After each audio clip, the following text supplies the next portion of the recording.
I believe I saw in your investor deck that within the next 10, perhaps I guess it was 11 years by 35, it was over a 20x increase expected for nickel. Did I get that right? Yeah, that's from Standard and Poor's. I mean, Wow. you can imagine that even though it's just a quarter of that, and we have to produce 5 times more nickel than we are right now, then Mhm. it's going to be very, very difficult for our mining industry to keep up to that.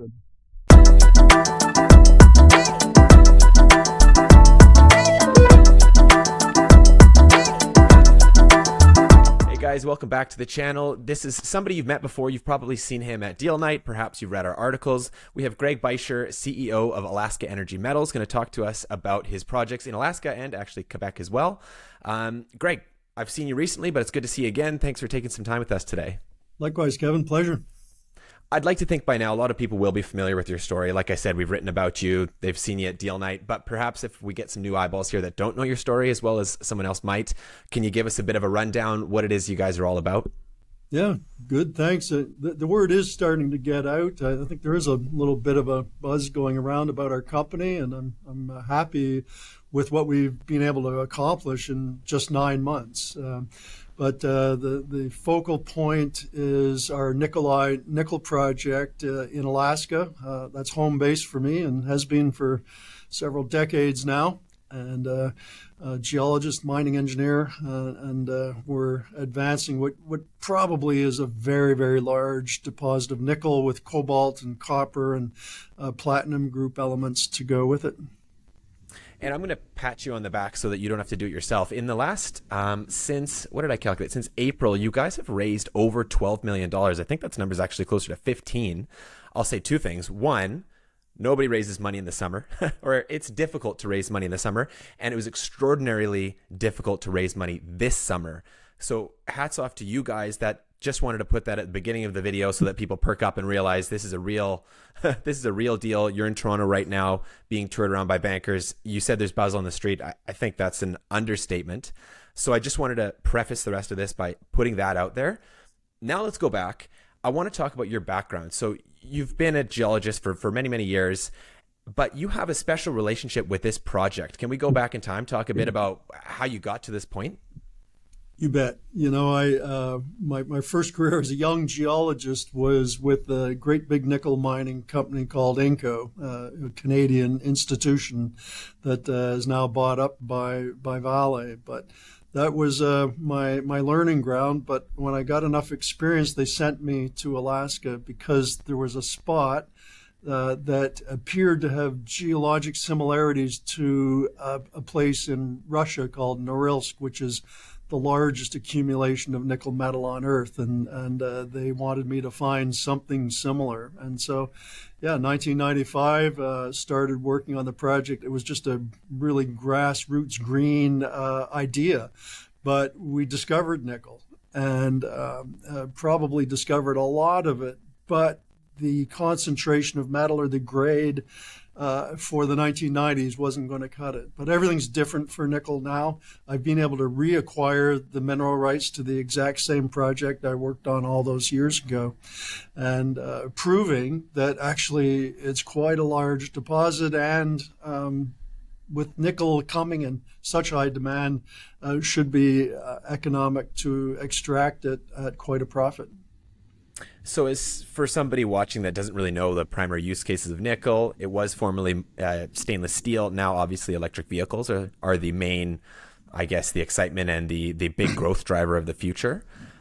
Cool to see you've been working on this project so long. I guess they dropped you off in the Alaskan wilderness in '95 and said, don't come back without some nickel, and they're finally let you out. Yeah, that's about it. But Anchorage is a pretty nice city to live in. You know, it's a good sized place. So I've been very, very happy there and happy to explore all over the great state of Alaska. Yeah, you are blessed. It's gorgeous up there. Again?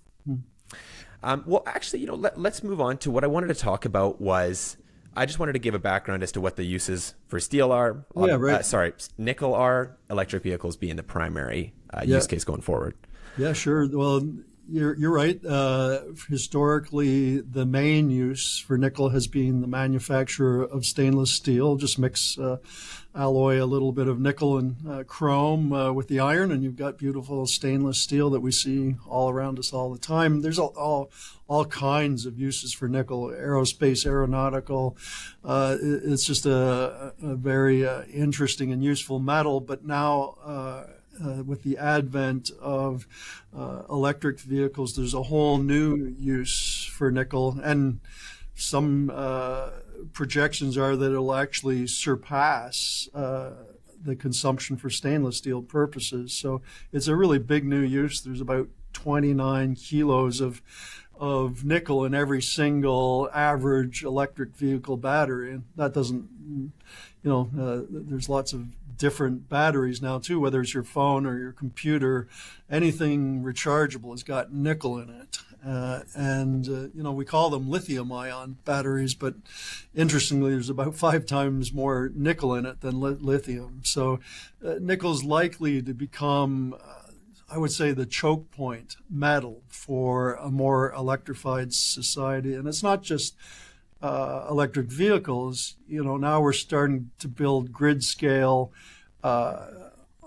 battery storage plants for energy that's being created by wind farms or solar farms, so that we can store that energy for when the sun isn't shining or the wind isn't blowing. So nickel is coming into huge demand. The projections are really quite astounding. So far, Indonesia's been able to produce lots of nickel and expand its production capacity. So the price of nickel is actually still right soft right now, but that Indonesian nickel comes at a cost to the environment, and sort of negates the reason to put it in batteries so that we can save carbon going into the atmosphere by driving electric cars, because they're burning coal to smelt the nickel from the ore there, and they're just operations that are really hard on the environment, and that's why I believe that the United States should mine its own metals, where we do have the highest environmental regulation, where we do respect human rights and have good workers, working conditions, and better to mine it at home so that we're sure of the supply. The United States imports 100% of the nickel that it uses. And if it wants a nice smooth transition to a more electrified society, then it needs a steady supply. Car manufacturers are spending billions retooling their plants to build electric vehicles, and they're spending billions to build new battery factories all over the continent. But they're kind of coming at it backwards, because they're not sure that they've got a steady supply of the raw metals to do the manufacturing. So I think it's extremely important. As an American, I feel that our country is really vulnerable to metal supply chain disruptions. The country's lucky that Canada supplies half of the nickel that the United States consumes, but Canada's consuming a lot of nickel now too for its own electrical energy needs. I believe I saw in your investor deck that within the next 10, perhaps I guess it was 11 years, by 35, it was over a 20x increase expected for nickel. Did I get that right? Yeah, that's from Standard & Poor's. Wow.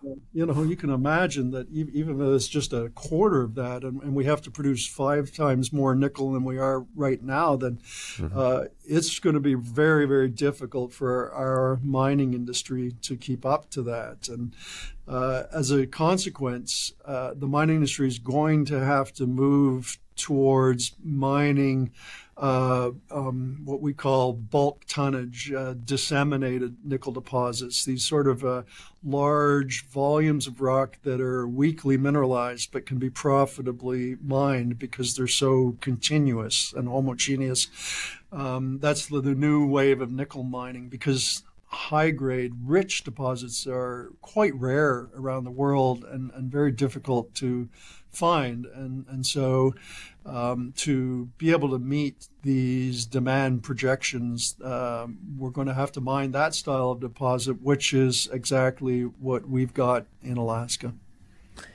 And considering the fact that nickel's now on the critical minerals list and the US produces 0% of it, seeing what happened with energy, for example, with the US formerly being a net an importer of energy, now being a net exporter, I wouldn't be surprised to see them strategically thinking long term to do something similar, perhaps for nickel, especially with such a robust demand forecast coming in. I think we'll have strong government support for our project, but other similar energy metal projects. For example, a company that produces or is about to produce graphite in Alaska just got a big cash infusion from the Department of Defense.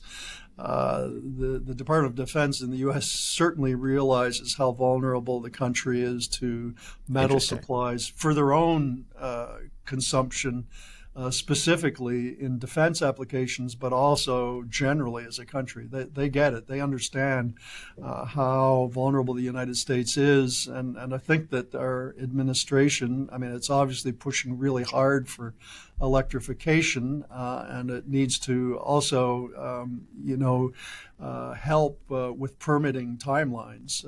We've got the metals in the United States, and the federal government could do a better job of permitting timely mine applications. We don't want a reduction in the environmental protections, but what we do want as an industry is quicker decisions on mine development projects. Mm-hmm. And I could probably take a guess at this, but I'm going to let you educate me regardless. Why Alaska? What's the reason? Why is that the frontier that we're so focused on? Yep. Well, it's a great big frontier, and it hasn't been very well explored. It's all the same rocks as the Western United States, Western Canada, British Columbia. There's oodles of mines in British Columbia. It's all the same rocks in Alaska, but it's further north, and we don't have a lot of roads and railways and power lines. So big parts of the state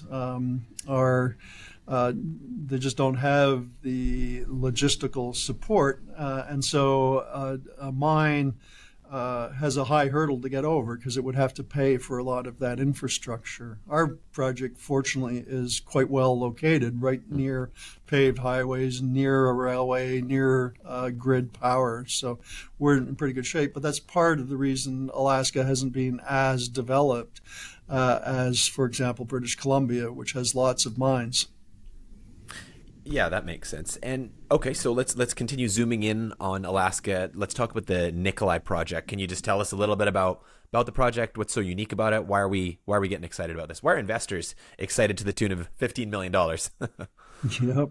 Well, like I said, back in the 90s, I discovered nickel, and it turns out that even people that came along after me kept drilling holes and finding nickel, but it was all this one continuous layer, as it turns out, that is right at surface, just hidden under a little bit of glacial overburdened sand and gravel.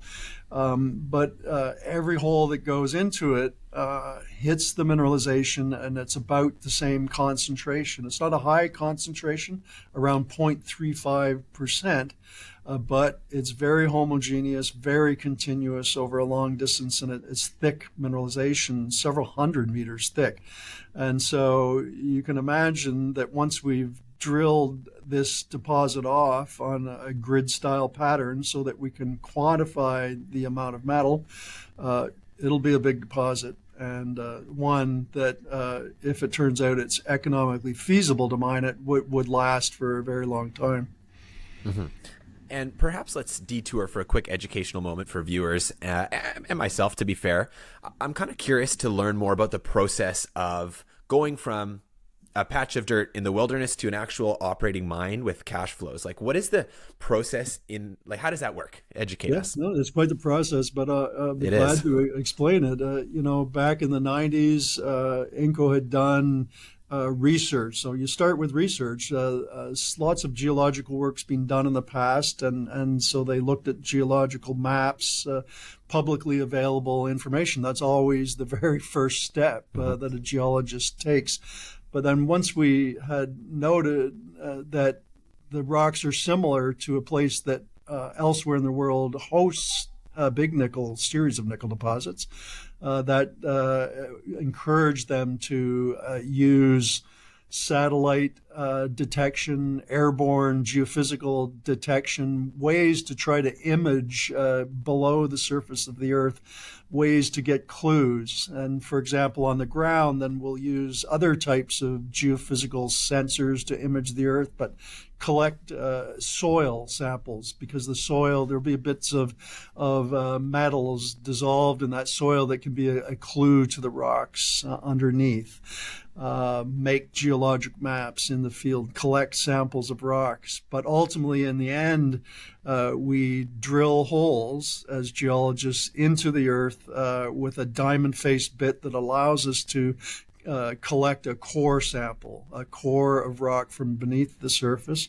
And then we send half of that core away to an assay laboratory that can tell us exactly how much metal is in that rock. And then by drilling a grid of holes on an engineering basis, we can calculate the volume of the rock and therefore the tonnage of the rock and the amount of contained metal to build what we call a resource. And so we've already done that on our project with some of the drill holes we have available.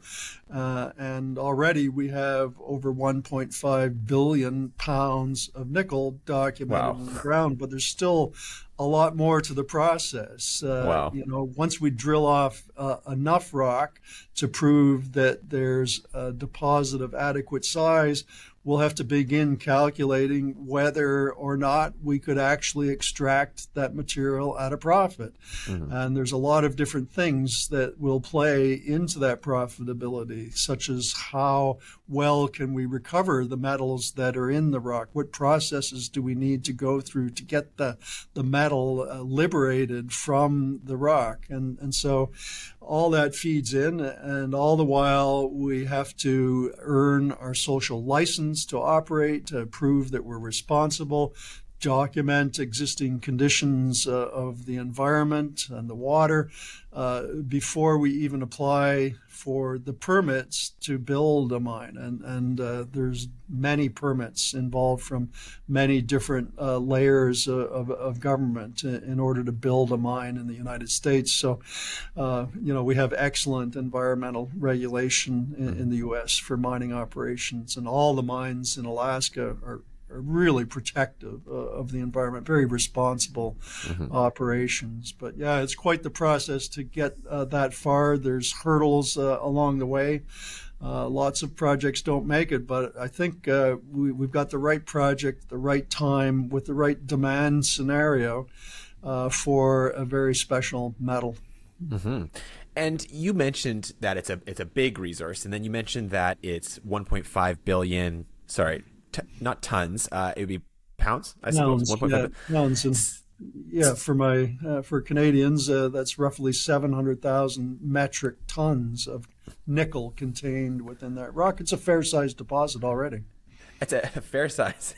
Sounds like an understatement. That's very large. But perhaps to give some context, like something I find geologists love to do is they'll talking about ore grades, talking about sizing, kind of assuming that people know the context of what is big, what is small. So maybe if you know nothing about mining, is 1.5 billion pounds, that certainly sounds like an F load.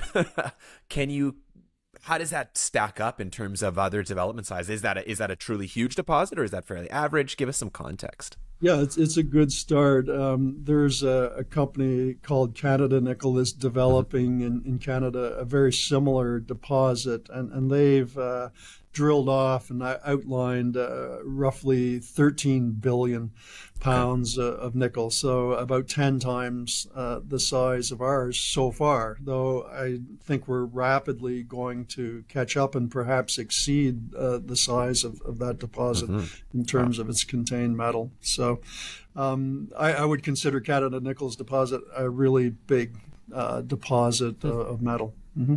So that's a fairly good proxy, because if I recall, Canada Nickel's about market cap somewhere in 10 times yours, deposit 10 times yours. So I guess that's a very good comparison. to kind of work your way up towards a valuation like theirs, do you just need to prove that you have a bigger deposit, or is it more important to advance the deposit? What's kind of the key thing that's going to take you to that next step up in valuation?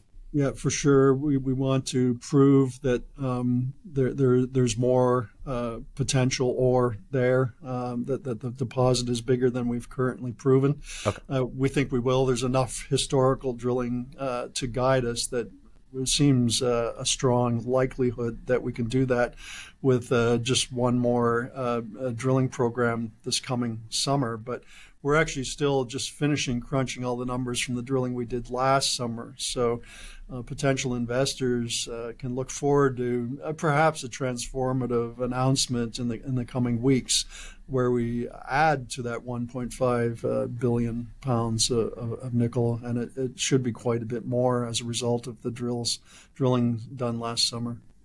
So 23, you had a drilling program going over the summer. How is that in size and scale compared to what you're looking to embark on in 2024 now that you have a lot more money? Yeah, and we think that the project deserves a pretty aggressive approach. Last year was just one drill, 8 holes, just over 4,000 meters of drilling. We'd like to come back this summer with 4 drills and drill 4 times as much through the course of summer 2024. So another quick educational moment. When you say drilling, like I see these images of these, it looks like a long tube of rock, essentially. Yeah. And then we're talking about meters drilled. Like, tell me if I'm correct in saying when you basically punch a hole in the ground, come up with a meter of whatever the material is that considered 1 meter of drilling activity? Exactly Okay. right. Yeah. Okay. So as I mentioned, it is a diamond-faced bit that's lubricated by water pressure that flushes away the cuttings. But the center of the bit is hollow, and it allows this core of rock to rise up through a tube at the bit face. And typically you drill about 3 meters per run and then pull it out. I find mining so fascinating. Still lots to learn. So perhaps, Kevin, I wish every person in the world could visit 1 or 2 mines to really understand what goes on and where the metals come from that are used all around us. I mean, people sometimes wonder, where does the electricity come from? Well, it comes out of the wall, but how to get there's a lot of metals that made that happen. And whether it's your phone or your computer, everything around us, if it wasn't grown, it came out of the ground. It was mined. Yeah, no kidding. We need to have an appreciation for how we actually live this privileged lifestyle that we've become so used to. Yeah. So you've alluded to a few things already, but if we're going to mark off perhaps a few potential catalysts, I know you can only say so much based on what's disclosed, but any kind of things you would want to point out to investors, something they should be keeping a close eye on, getting ready for in the next, let's say, 12 months?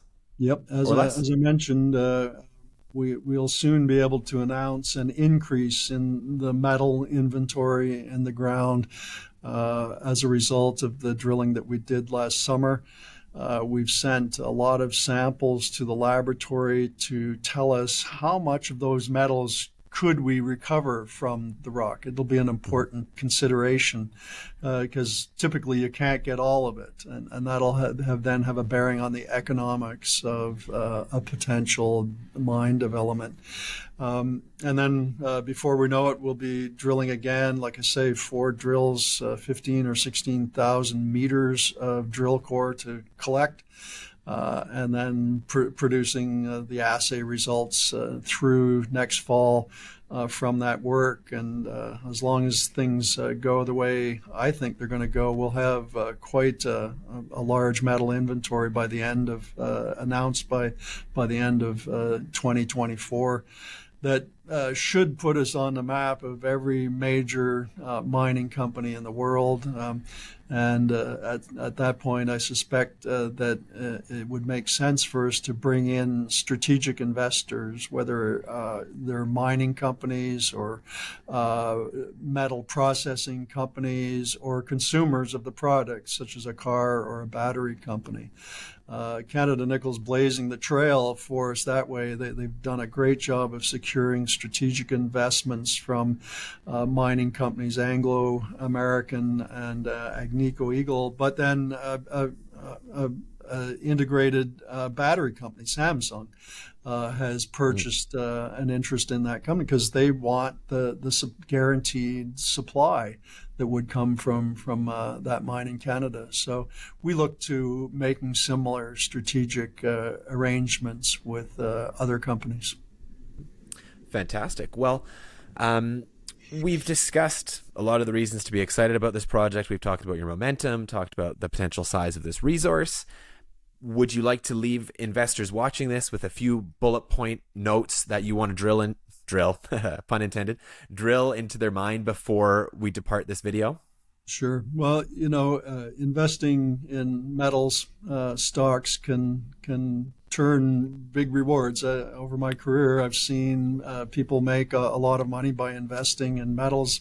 The one thing you can be sure of is its cyclicity of metal prices. And usually if a metal is down, at some point its price is going to go up, and the companies exploring for that particular metal typically are leveraged, and their share prices climb very dramatically. And you've seen it recently. I know we were talking about it, that those who had invested in uranium companies have seen really great liftoff in the last just few months. And when the change occurs, it tends to happen quite rapidly. You'll see a 30% run up almost overnight, and now here we're a few months into a uranium bull market, and I've seen investors make 100% and more profits already. And so the nickel price is not too strong right now, but the demand projection is huge. So be a bit of a contrarian and purchase stocks of metal companies that are maybe a bit out of favor in terms of their metal pricing right now, so that you can get that initial liftoff and then really profit. I think that's an excellent example with uranium, because I've been following the space for years now and seeing the CEOs kind of preaching in a similar way that you are now about the demand, about all these considerations, and then it's going to happen, it's going to happen, it's going to happen, and then one day it just happens. And if you're not already positioned in there, it can be tough to get in. So it's almost like, just like you said, once the news is out, not to say it's too late, but it's a lot of the easy money has gone to somebody else if you've waited until that point. Right, so where I've it's gone. Finally seen that firsthand. Yeah, I mean, I try to do this with my personal investing, is pick things that are out of favor, but I know will come back, and I just dollar forward averaging, picking up a few shares here and there, and well, all of a sudden your portfolio looks pretty good one day. Yeah, certainly. Well, I would be very excited to see another one of those stories here, and this is certainly shaping up to look that way. Investors at home, if this is a stock that's perhaps not on your watch list, get it on there right away. AEMC.V if you're Canadian. If you're American, it trades over the counter. AKEMF. If you guys have any questions, reach out to us anytime. We love chatting about this stuff. Greg, thank you so much for sharing some of your knowledge with us. This is a story I'm excited about. We're going to keep covering you, following the story, and looking forward to seeing this be another highlight in the portfolio. Super. Thanks a lot, Kevin. Always great to talk to you. Thanks, Greg. Pleasure's mine.